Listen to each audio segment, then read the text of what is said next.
అందరూ నమస్కారం. కాంగ్రెస్ అభిమానులు, బీజేపీ అభిమానులు, ఇక మరి కొంతమంది అభిమానులు ఎవరైతే ఉన్నారో కొంచెం ప్రాక్టికల్గా మాట్లాడుకుందాం. నేను గతంలో కాంగ్రెస్కి ఎప్పుడైనా సపోర్ట్ చేస్తుందని పెడితే సపోర్ట్ ఇచ్చినట్టు కూడా ఉన్న నిజాన్ని చెప్తా.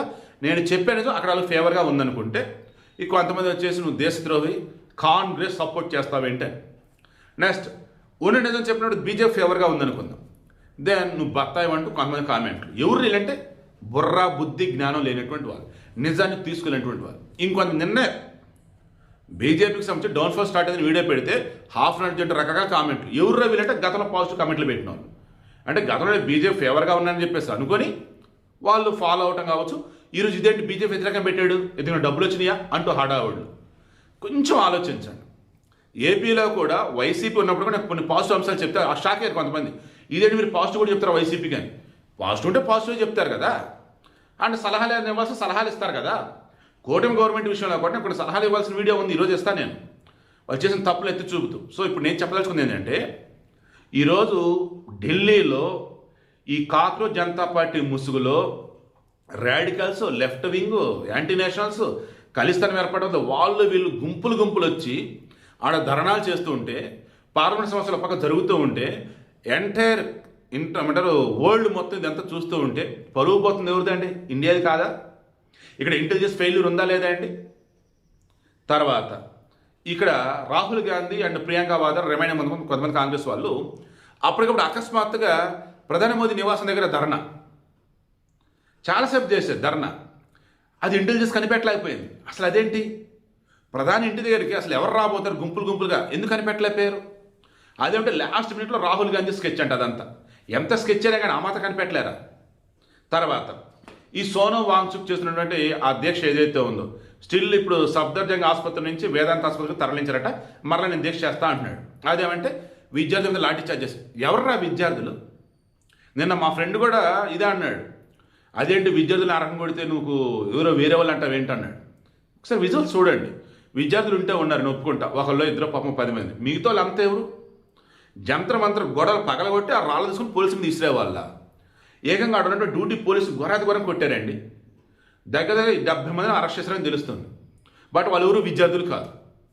నోట్ చేసుకోండి ఈ పాయింట్, వాళ్ళు ఎవరు విద్యార్థులు కాదు. మొత్తం కూడా యాంటీ నేషనల్స్ కావాలని చెప్పి గొడవలు చేశారు. లేకపోతే ఈ వీడియో అయ్యాక అటాచ్ చేస్తాను. అది అవుతండి అసలు.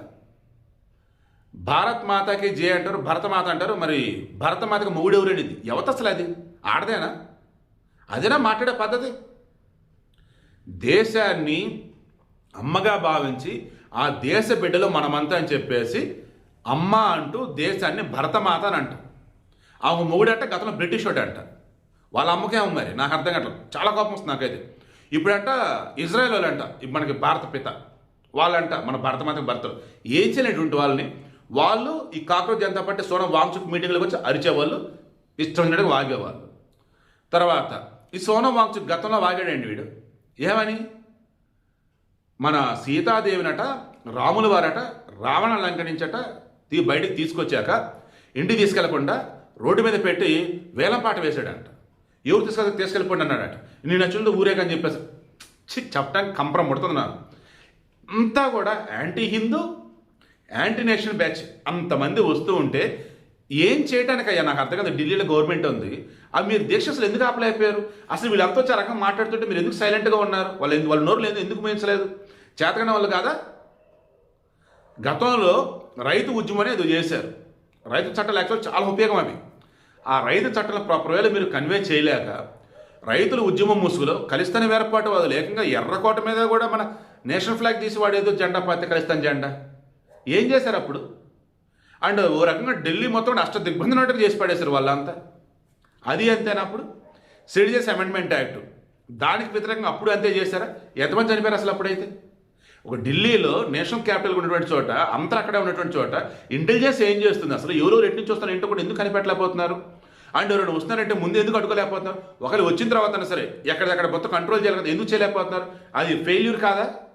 గుండె మీద చేసుకుని ఆలోచించండి. అది ఫెయిల్యూర్ కదా? మోడీ ఫెయిల్యూర్ కదా? సెంట్రల్ గవర్నమెంట్ ఫెయిల్యూర్ కదా? హోంశాఖ అమిత్ షా ఫెయిల్యూర్ కదా? మన విదేశాల విషయంలో మోడీని ఆకాశానికి ఎత్తా నేను. ఇప్పటికీ విదేశాల విషయంలో మోడీ సూపర్ అంట. టెర్రరిస్ట్ యాక్టివిటీస్ విషయంలో, అరికట్టడం విషయంలో అమిత్ షా సూపర్ అంట. అండ్ డిఫెన్స్ విషయంలో రాజ్నాథ్ సింగ్ సూపర్ అంట. ఇన్ని పాజిటివ్గా మనం మాట్లాడుతున్నప్పుడు మన మనుషులే కదా, మన మంత్రులే కదా, వాళ్ళు చేసిన తప్పులు మాట్లాడుకోవద్దా? అది మాట్లాడితే భక్త అంటారు, మీరు కాంగ్రెస్ సైడ్ వెళ్ళిపోయారు, మీరు దేశద్రోహం చేస్తున్నారంటూ మీకు హాఫ్ నాలెడ్జ్ అంటే ఏదిరా హాఫ్ నాలెడ్జ్? ఎవరు అసలు మీరంతా ఇంత బానిసలుగా బతుకుతున్నారేంట్రా? ఏపీ విషయంలో కూడా వైసీపీ చేసిన తప్పులను చెప్తూ, జగన్మోహన్ రెడ్డి మాట్లాడుతూ తప్పు రాబోబు అని చెప్తూ, అరే ఆ పార్టీలో ఉన్న జాగ్రత్త రాబోబు అని చెప్తూ ఉంటే, ఆహా మీరు పచ్చ పార్టీ, మీరు టీడీపీ, మీకు అసలు జగన్ నచ్చట్లే, వైసీపీ నచ్చట్లే, అరే చెప్తున్న దానిలో నిజం చూడండి అంటే అనవసరం. ఇక్కడ కూడా అదే చెప్తున్నా. కాంగ్రెస్ విషయంలో కావచ్చు, బీజేపీ కావచ్చు, కమ్యూనిస్టులు కావచ్చు, పార్టీ ఏదైనా సరే కావచ్చు, టీడీపీ, వైసీపీ, జనసేన ఏదైనా సరే కావచ్చు, ఈ జర్నలిస్ట్ శివప్రసాద్ అనేవాడు ఆల్వేస్ నిజమే చెప్తాడు. అండ్ నాకు నేషన్ ఫస్ట్, నాకు దేశమే ముఖ్యం, నా దేశం నాకు ముఖ్యం, అండ్ నాది సనాతన ధర్మం, నా ధర్మం నాకు ముఖ్యం. నేను ఇతర మతస్థులను గౌరవిస్తాను, ఇతర మతస్థుల యొక్క నమ్మకాలు ఏవైతున్నాయో అవి నేను ఆచరించకపోవచ్చు, బట్ వాటిని రెస్పెక్ట్ ఇస్తాను. వాళ్ళు తప్పు చేస్తున్నా, నా వాళ్ళు తప్పు చేస్తున్నా నేను క్వశ్చన్ చేస్తా. సిస్టమ్ బాగుండాలి, దేశం బాగుండాలి. సో వీడియో క్లోజ్ చేస్తున్నా. మీకు అర్థమవుతుంది కదా, క్లియర్లీ ఇక్కడ ఇంటెలిజెన్స్ ఫెయిల్యూర్. అండ్ కేంద్ర మంత్రులు ఎవరైతే ఉన్నారో భయపడుతూ ఉన్నారు. దానివల్ల ఇప్పుడు కాక్రోచ్ జనతా పార్టీ ముసుగులో నిజంగా ఉగ్రవాదులు, తీవ్రవాదులు, అరాచకవాదులు వరాత గొరవని బ్యాచ్ తెగబడ్డారు నిన్నైతే. ఇక దానిని ఇప్పుడు కాంగ్రెస్ పార్టీ క్యాష్ చేసుకుందని చూస్తుంది. కాక్రోచ్ జనతా పార్టీ సైడ్ పోకుండా వీళ్ళు సెపరేట్గా ఈ నీట్కి సంబంధించి దాన్ని హైలైట్ చేశారు. అది నేను సపోర్ట్ చేశాను. ఏ రకంగా? ఎస్, నీట్ ఎగ్జామ్ విషయంలో కొంతమంది అంటున్నారు రీ ఎగ్జామ్ బెటర్ కదా, రాసుకోవచ్చు కదని. బాబు ఆ ఎగ్జామ్ రాసేవాడికి తెలుస్తుంది నొప్పి ఏందో, ఆ బాధ ఏందో. ఒక ఎగ్జామ్కి ప్రిపేర్ అవ్వటం అంటే that competitive exam, that medicine seat కొట్టాలన్నప్పుడు ఎంత టార్చర్ ఉంటుందో నాకు తెలుసు. ఆ తర్వాత మరలా రెండోసారి ఎగ్జామ్ రాయాలన్నప్పుడు కొంతమంది భయపడిపోయి కొంతమంది పిల్లలు అన్యాయంగా చనిపోయారు. ఆత్మహత్య మహాపాపం. పిల్లలకు ధైర్యాన్ని ఇవ్వండి. నిన్నెవరో పిల్లవాడు చెప్తున్నాడు, ఎందుకు నిరసన ఈ రకం చేస్తున్నారు, మీ స్కిల్స్ పెంచుకుంటే సరిపోయింది కదా అని. ఆ పిల్లలకు కాన్ఫిడెన్స్ అది, అలా అందరూ ఉండకపోవచ్చు కదా. సో రెండోసారి ఎగ్జామ్ రాసినప్పుడు తక్కువ మార్కులు ప్రశ్న చెప్పి కొంతమంది చనిపోయారు. ఇంకొంతమంది వచ్చి డిప్రెషన్, ఇంకొంతమంది వచ్చి మానసిక కుంగిపోయారు. వాళ్ళ తల్లిదండ్రుల పరిస్థితి ఏంటి? సో వాళ్ళని ఆదుకోవాలి కదా, ఎప్పుడో ఎక్స్ట్రా ప్రకటించాలి కదా. బట్ ప్రకటిస్తే ఎక్కడ వాళ్ళు తప్పు ఒప్పుకున్నట్టయిద్దో, ఎక్కడ మరికొన్ని ఆత్మహత్య ప్రోత్సహించినట్టయిద్దని చెప్పి సెంట్రల్ గవర్నమెంట్ సైలెంట్గా ఉంది. ఇప్పుడు ఇవ్వండి డబ్బులు. తర్వాత అసలు ఎందుకు ఈ రకం జరుగుతుంది ఏంటి, ప్రశ్నపత్రం ఎందుకు లీక్ అవుతుంది ఏంటి, పార్లమెంట్ చర్చించండి. అండ్ ధర్మేంద్ర ప్రధాన్ ఆయన రాజీనామా చేయడం వల్ల అసలు ఇబ్బంది నాకు అర్థం కావట్లా. కాంగ్రెస్ జనతా పార్టీ కానీ కాంగ్రెస్ పార్టీ కానీ పక్కన పెట్టండి, ఆయన గతంలో కూడా ఫెయిల్ అయ్యాడు విద్యాశాఖ మంత్రిగా. ఆయన చేత మరి ఎందుకు రాజీనామా చేయడం నాకు అర్థం కావట్లా. తర్వాత హోంశాఖ మన అమిత్ షా డిస్కస్ చేయాలి కదా పార్లమెంట్లో, అసలు ఎలా ఫెయిల్ అయింది ఏంటి, అసలు పేపర్ డిస్ట్రిబ్యూషన్ ఎలా జరిగింది ఏంటి, పోలీసు పర్యవేక్షణ ఎలా ఉంటుంది ఏంటి చేయండి. అండ్ కాంగ్రెస్ జనతా పార్టీ ముసుగులో వచ్చినటువంటి వాళ్ళు ఎవరు, అందులో విద్యార్థులు ఎవరు డిస్కస్ చేయండి. సో ఇవన్నీ పార్లమెంట్ చెప్పాలని చెప్పి నేను కాంగ్రెస్ వాళ్ళు చెప్తే ఎస్ ఇప్పుడు కరెక్ట్గా మాట్లాడారా అని అప్పుడు సపోర్ట్ చేశాను. నేను దానికి మాత్రం సపోర్ట్ చేశాను. కళలో కూడా నేను కాంగ్రెస్ను బ్లైండ్గా సపోర్ట్ చేయను, రాహుల్ గాంధీని బ్లైండ్గా సపోర్ట్ చేయను, ఈవెన్ ఎవరైనా బ్లైండ్గా సపోర్ట్ చేయను, ఇంక్లూడింగ్ నాకు బాగా నచ్చిన నాయుడు గారైనా పవన్ కళ్యాణ్ అయినా సరే బ్లైండ్గా సపోర్ట్ చేయను. నేను ప్రాక్టికల్గా క్రాస్ చెక్ చేసాకే ఇస్తాను. సో వీడియోకి ఇంట్రెస్ట్ మీకు అర్థమైంది కదా. మీరు ఏ పార్టీ వాళ్ళైనా ముందు విషయం ఏంటి తెలుసుకోండి, అది కరెక్ట్ అయితే కరెక్ట్ అండి, తప్పు అయితే తప్పు అనండి. కొన్నిసార్లు మన వాళ్ళ మీద నిందలు పడ్డప్పుడు మరలే దీన్నే హైలైట్ చేస్తారా సైలెంట్గా ఉంటాం. నేను కూడా కొన్నిసార్లు ఉండొచ్చు అలా. బట్ కళ్ళ ముందు ఇంత ఘోరం జరుగుతూ ఉంటే సైలెంట్ ఉండటం అంటే అది మహాపాపం. అదే నేను హైలైట్ చేశాను, నిన్న హైలైట్ ఇప్పుడు హైలైట్ చేశాను. ఇక చివరికి ఒక ముక్క చెప్తా. పెహల్గామ్ అటాక్ జరిగినప్పుడు కొంతమంది సెంట్రల్ గవర్నమెంట్ ఫెయిల్యూర్ అన్నారు, ఆర్మీ ఫెయిల్యూర్ రకరకాలు చెప్పారు. అప్పుడు కూడా నేను చాలా చాలా సున్నితంగా ఒక విషయాన్ని టచ్ చేశాను. స్టేట్ గవర్నమెంట్ సెంట్రల్ గవర్నమెంట్ మధ్య సరైనటువంటి కమ్యూనికేషన్ లేకపోవడం జరిగింది అన్న. That means indirectly intelligence failure. Army వాళ్ళకి చెప్పాలి పర్యాటకులను పెహల్గామ్కి అలౌ చేసినామని, ఇది చెప్పాలి స్టేట్ గవర్నమెంట్.